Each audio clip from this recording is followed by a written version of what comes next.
ಬೆಳಗಾವಿಯಲ್ಲಿ Congress ಮಹಾಧಿವೇಶನಕ್ಕೆ plan. High command ಮುಂದೆ ಪ್ರಸ್ತಾಪಕ್ಕೆ ಡಿಕೆ ಆಸಕ್ತಿ. ಒಪ್ಪಿದ್ರೆ ಅಧಿವೇಶನಕ್ಕೆ ತಯಾರಿ. ಸಚಿವ ಸಂಪುಟ ಪುನರ್ರಚನೆಗೆ ಹೈಕಮಾಂಡ್ ಆಸಕ್ತಿ. ಅಧಿವೇಶನದ ಬಳಿಕ ಸರ್ಜರಿ ಪಕ್ಕಾ. ಶೀಘ್ರದಲ್ಲೇ ಗ್ರೀನ್ ಸಿಗ್ನಲ್.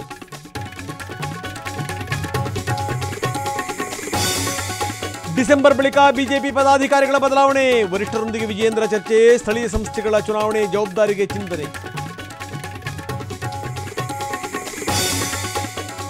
ಬಿಜೆಪಿಯ ಎಲ್ಲ ಬಾಗಿಲು ಬಂದ್ ಎಂದ ವಿಜೇಂದ್ರ.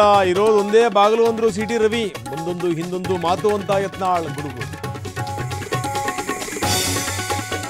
ಮುಸ್ಲಿಮರಿಗೆ ಮತದಾನ ಇಲ್ಲದಂಗೆ ಮಾಡಬೇಕು. ಒಕ್ಕಲಿಗ ಸ್ವಾಮೀಜಿ ಹೇಳಿಕೆಗೆ ಯತ್ನಾಳ್ ಬೆಂಬಲ. ಚಂದ್ರಶೇಖರ ಶ್ರೀ ಹೇಳಿಕೆಗೆ ಸಚಿವ ಮಹದೇವಪ್ಪ ಆಕ್ಷೇಪ. ಪಂಚಮಸಾಲಿ ಹೋರಾಟದಲ್ಲಿ ಭಿನ್ನರಾಗ. ಸುವರ್ಣಸೌಧ ಮುತ್ತಿಗೆ ಹಾಕಲು ಮೃತ್ಯುಂಜಯ ಶ್ರೀ ಸಿದ್ಧತೆ. ಯಾರು ಕೇಳಿ ನಿರ್ಧಾರಕ್ಕೆ ಬಂದ್ರಿ ಎಂದರು ಕಾಶಪ್ಪನವರ್. ಸರ್ಚ್ ವಾರೆಂಟ್ ಮಾಹಿತಿ ಸೋರಿಕೆ ವಿವಾದ. 8 ಕೋಟಿ ಡೀಲ್ ಆಗಿದೆ ಅಂತ ಗಂಗರಾಜು ಆರೋಪ.